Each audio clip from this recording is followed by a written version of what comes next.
Hello and welcome back to Doctor Who, part 12 of the Eternity Clock. And yeah, nothing much to do in this part except to finish off the Emperor Dalek. Spoilers. And we're back on the we're here on the flying saucer. Funny enough, in the classic series, the Daleks didn't... Oh no, did they travel on flying saucers? Because I think they did initially. But then, in the later part of the show, they travelled on like these sort of hexagon-based, squarish things. But anyway, back in the Dalek ship, and we have a nice view of Earth here. I like this, it's very epic. And this is where we get the final piece of the Eternity Clock. Put right history. And defeat the Daleks. It's been a very fun romp since we've got here. And yeah, we just need to finish off these puzzles here. And the last two collectibles we got there was the last hat and the last piece of River Song's diary. And you can actually go through the hats. I think I'll do that just before the end of the game. And you can also read Professor River's diary. Although I think I find it a bit difficult, because you can't zoom in on the page. And I just presume she's, it's probably exactly what we saw in the game, with a few more classic Who references sprinkled in. Speaking of which, talking about showrunners and fans, is that the fan base, the creator of the show, and this goes from the producers, the writers, of all the various formats, they are fans of... Oh, I like that shot here. Da, da, da, da, da, da, da, da, da. Oh, and I didn't realise we do get a sneaky peek of the Emperor Dalek just before there. He's purple because he's the Emperor Dalek. Like, my only problem with this design is that the purple is a bit dingy. It should be a brighter purple. But what am I saying? Oh yes, the show and the whole franchise is run by fans, and part of me wonders, maybe it would help if the show wasn't run by someone who wasn't a fan. After Stephen Moffat, get someone who just likes sci-fi in general. If I get someone who likes sci-fi but might dislike Doctor Who, which might seem odd, but they did that with Star Trek Deep Space Nine. One of the producers was someone who didn't like Doctor Who. I mean, he didn't like Star Trek. He thought Star Trek was a bit too bland, and as a result, we got this series where they developed the characters, and it really came off good. In fact, this is going to be into Star Trek here, but yeah, Gene Roddenberry, he invented the show. I'm very grateful, but I'm just going to say I think other people's contributions to it made it better. I'm just going to say that. If it was only down to his vision, if he got full control, it would have stifled the show. Essentially, outside influences made the whole series better. Like, for example, Star Trek II: The Wrath of Khan. The person who made that wasn't a fan of the show. He'd never seen it before. But, he just concentrated on telling this story about Khan, and it worked well. Now, so essentially, okay, he doesn't have to hate Doctor Who, but I'm just saying an outside influence wouldn't be amiss, I don't think. Instead of someone trying to bring back all the classic references and using classic monsters again and again and again, you might get a new guy who's like, oh, I want to have humans as enemies, or I want to make it like Lovecraft. I want to make it like Stargate SG-1. Okay, maybe that last one wasn't a good example, but someone might bring something else new to it.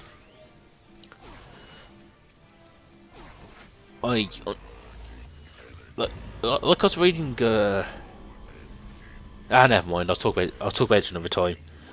I was just gonna say I've been trying to read a bit of Terry Pratchett. Haven't got round to it. But I was just gonna say that sort of fantasy. I don't think that would be a missing Doctor Who. Well, I was saying that we've just had the fairy tale era. I'll tell you what, I've been watching Twilight Zone and The Outer Limits recently. And honestly, that sort of 60s anthology sci-fi show, I think that sort of that sort of horror would work well with Peter Capaldi. That sort of sci-fi creepiness. But anyway, I could sit here for ages discussing what would be good for the show. Yes, I'm one of those fans who probably thinks they could run it better. But I now do Dan I'm wrong. It's I'm sure it's a job that's 100 times more complicated as you would imagine. But anyway, this boss fight here, there are 3 levels to the fight, and they're all the same, except it gets increasingly more difficult.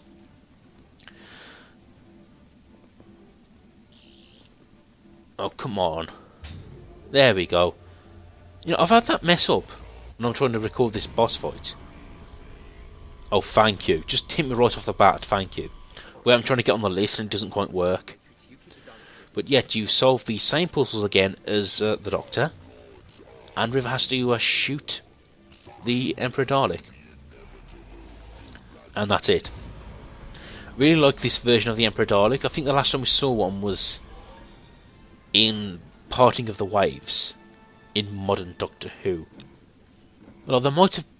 Oh, never mind. You know, that's another thing too. I lose track of how the Dalek politics work. Sometimes they have emperors, sometimes it's Davros, sometimes it's just a supreme Dalek. So I think last time it was a Dalek Prime Minister. I wonder how that friggin' works. Do they have parties? I stand for extermination. I am his opponent. I also stand for extreme extermination. You know, I bet they would have very similar policies. I'm just saying. Insert joke about politicians all being the same. Lol, satire. Hashtag. Hashtag jokes are overdone. But anyway, for this you do have to use the gun's special charge move. Which, if I haven't explained, it's fairly simple. You just hold down the trigger and then release. Now, the awkward thing about that boss fight when you're playing as River is I've had times when I've locked on and I've sort of, at the last second, River's aim has skewed slightly and she misses. Essentially, I'm saying the lock-on thing I'm not really happy with. I'm stuck on this 2D plane and I have to shoot in 3D. Thank you. Anyway, this this minigame, we've seen the Cybermen thing, we just have to let the right ones through. Takes a bit of practice, but I've done it. And not to brag, but I actually completed this game on hard difficulty mode, which you get an achievement for. And there's a few other achievements I've mentioned, I'm sure. And they're fairly easy to get. There's a few difficult ones you have to get with practice. But yeah, essentially, this is a fairly easy game to 100%. And actually, when I think about it, this has been the only game where I've had all the trophies for it. And I'm a little... okay, the Emperor Dalek's plan here, you can probably listen or hear. It's extreme. Even for a Dalek, it's extreme. Because, you know, the Time Lords, at this point, they've already been wiped out. Or have they? But, no, everybody thinks they've been wiped out. So, but this Emperor Dalek, he just doesn't want them dead. He wants them erased from history completely. He doesn't even want them to have ever even existed. Now that's extreme. That's holding a grudge, I must say. Anyway, this design, I would say it's fairly good. Like, it's probably a bit too mechanical. Like you probably can't even realise there's a Dalek inside there somewhere. Looks pretty cool. Oh, thank you. I have to walk all the way around. And I'm losing time as well. But anyway, I don't know the music of this boss fight. Is it another remix of I Am the Doctor? I'll have to make sure again. Oh no, it's just scary music. It's boss me. I'm sure it's taken from the show. I recognise Gold Murray. I recognise Murray Gold's work. Gold Murray. He's the man who writes for Doctor Who. The music. Speaking of which, he has come up with a 12th Doctor's theme, which I sort of like. It suits the 12th Doctor, but I can't remember how it goes. It's sort of like the Dark Knight theme. Dum, dum, dum, dum, dum, dum, dum, dum, dum. Now, which one is that? Is that the Dark Knight theme, or is it the 12th Doctor's theme? I don't even know. At this part, you really have to start moving as he moves. And it can be frustrating, because you can see, River's running here, and I'm barely making it. In fact, I miss it. And you only have to screw it up so many times, and you have to start it again. Or at least, there is a checkpoint between each level. So you don't have to do it all in one go without dying.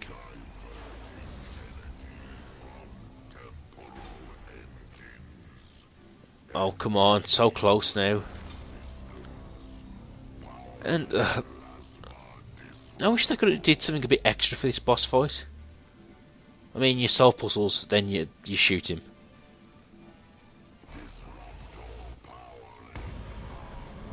The Daleks. But honestly, when it comes to the Daleks, it's hard to come up with personalities for them. Because exterminate. But then again, I think that's all what you need. Like, I've noticed whenever they do Daleks, I think they're aware of this, and they try and create a Dalek with a personality. I have realised that. Like, let me see, we've had Rusty, we've had the Emperor God Dalek, who's really full of himself, we've had the Cult of Skaro, and we had, like, the corrupted Dalek in Dalek, the episode called Dalek, and Davros, he's not a Dalek, but essentially I think he's a way of putting a face to the Daleks. So I'm going to sort of count him. Oh, there's also the Mad Dalek. That was in Journey's End. So, yeah, for a race of creatures that just all exterminate, there is quite a colourful bunch there.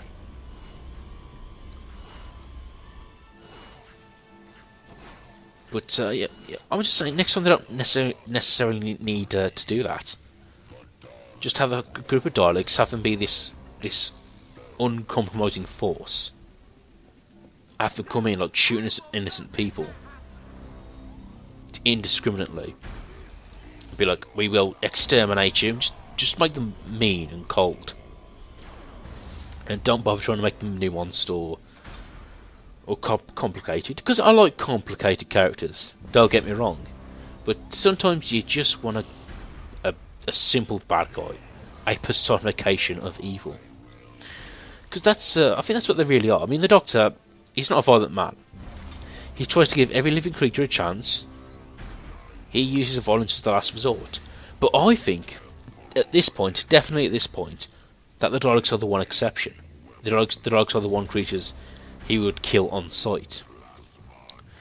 They're the one beings he wouldn't bother trying to compromise, or wouldn't try and find the peaceful solution, he would just kill them.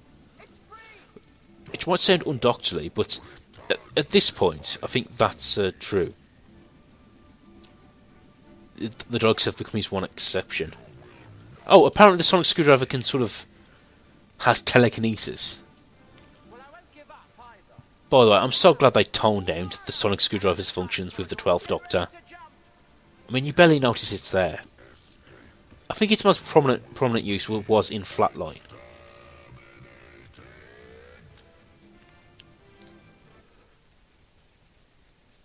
And not quite done yet. There's a final time corridor piece, which I must say, after that last boss, it's a bit anticlimactic to finish on a mini game.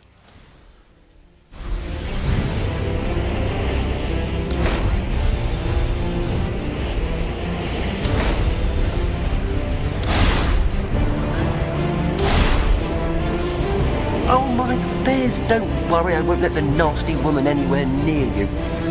And a happy Christmas to all of you at home. This reminds me of those chaps I hang out with in New York. Something about the Navy. Oh, faithful. I should wear you more often, you know. I can still smell the freshly cut grass, the linseed. And is that the faint tang of spectroxtoxemia? Nice paisley hatband. Wonder if there's anything else Scottish about it. Oh, now, you can't argue with a bowler. lovely, but it looked better on Captain Jack. Not sure about that. Does a flat cap have enough oomph? Burn with me! Burn with me! No, I'm only joking. This is a favourite, an absolute can't-be-beat classic. Oh, very rockabilly. I should dig out that moped. Yo ho ho, and a bottle of no, I don't think so, and I don't really like rum. Yeah, oh, that'll be handy the next time I pop to Cloris. A Stetson, how marvellous. Just call me Doc. No, wait, no, don't call me Doc. That's horrible. Ah, I was resplendent in red back then. No wonder I look good in a fez. An old Gallifreyan guard's helmet. That was a confusing day for all concerned. Hello, hello, hello. Hello, hello, hello, hello. A hat with an awning. Whatever will they think of next? One for the collection, but not sure my hair will fit under that. Oh, yeah, well, I mean, my poor head could definitely use that in the TARDIS. Ah, if only Nessie could see me now. Functional, flexible, and a little bit stylish. The whole unit know their way around a hat all right. There's something I haven't seen in a while. Oh, those were the days, Earth in the 70s. Or was it the 80s? No, that can't be right. Ah, a fine specimen. Ah, Vincent wore it well. Look at me! Look at me! I'm a Roman! Good for building sites? Maybe a problem at airports. Could be handy if I'm followed by more than one shadow. Nice feather. Could be a bit floppy for the hair. Elementary, my dear doctor. Look at that, there's enough room for another hat inside. Swish, slick and stylish, that's me. Number 3 all over. Oh, it's quite scratchy. No wonder I was always in a mood back then. Now this is preposterous. How did I get through doors? Houston, we have no problem at all with this hat. I can't believe I ever like this one, or that I will like it, or that I might like it. Oh, it's complicated. I can't believe I ever like this one, or that I will like it, or that I might like it. Oh, it's complicated. Oh, a classic, the absolute height of fashion. And if there's some sort of biological emergency, maybe if I pop round to Amy's for tea. Oh, that girl really can't make. Oh, no, I haven't had much luck with the space helmets. Maybe this will be different. Nice, nice. Lots of room to expand in case I have any more big ideas. And those were the hats. Yeah, I thought I'd turn off. In hindsight, when I was recording the commentary, I thought I'll turn it off for that part. I would think what I do here is I turn the puzzle difficulty up to hard, because then there's an achievement for completing this game on its maximum difficulty setting. And I thought I could cheat my way. Change the difficulty just before the end of the game, and thus it would give me the achievement. It doesn't. I think you have to complete the game all the way through to get that achievement. So unfortunately my cheating doesn't work. Yes, I showed off the hats. I'm not going to bother with the diary pages because I don't think you can see them clearly, or you won't be able to. In fact, honestly, on a big screen, a big HD screen, I struggle to see them. But anyway, the end of this game is coming up. And here's the thing. This was meant to be a trilogy, because they actually sort of give us an open ending, which is a shame. I honestly would have liked more of this, but alas, it's not meant to be. Oh, Matt. I honestly wonder if Matt Smith wanted to stay on for an extra series. Because there are rumours about it, but I can't really believe all the rumours you hear, especially on the internet. But I look at Tom the Doctor, and it does seem like a series worth of stories crammed into one special. But saying that, knowing how Moffat paced story arcs, that could have been his initial plan, just to lump all the plot points together, just have them be resolved at the last minute. Oh, we created River. Madame Cavarian was an offshoot of our church. We're changing our name to the Silence. We blew up your TARDIS. The Silence are priests.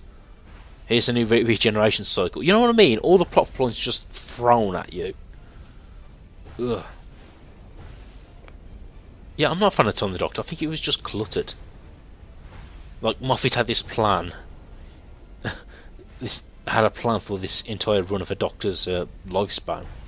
But in the end, yeah, he sort of had to cram that conclusion all into one special. Oh well. More's the pity. I heard there's a novel based off his time on Trenzalore. And that's the best thing I can say about the 11 Doctors era. His best stuff will probably be off screen, which is a shame. Oh, and they do the thing here of shouting the catchphrase. And I'm going to be a grump about this. I don't think the Doctor should have a catchphrase. I don't mind him having a common saying like reverse polarity, but I don't like him having this cheesy like Geronimo line. It's pretty awful. And no, I wasn't a fan of Alon Z either, but they did use that not that often. I would say probably 3 times. Like, to be honest, they probably used reverse polarity a lot less. But no, to me, it seemed like less. That's probably because reverse polarity was spread over longer periods of time. And that's it, the Eternity Clock. Honestly, I'm going to say it's an average game, and I'm probably being generous. But even then, it's not bad. And as a fan, there's lots of fan service, lots of enemies from the show. You play as the Doctor, you solve puzzles. It's for fan service, it's good, and you possibly will enjoy this. Might. And actually, it's considering how old it is, you can probably get it cheap as well. So yeah, I paid £5 for this, and it was worth it. Glad I got it. I've played it through at least like 4 times now, and yeah, I don't regret it. So there's not much I can say about it. If you're a fan, you'll probably enjoy the fan service, but as a game as itself, if you take away that aspect, it's just really an average game, if I'm honest. Not nothing too special. Could have been good as a trilogy. I actually would have liked that, because if it would have been the same people developing it, using the same technology, then they could have just built on what they did here. Which is what sequels do, they build the same technology. So that's it. I hope you enjoyed this playthrough, Pudding Brains.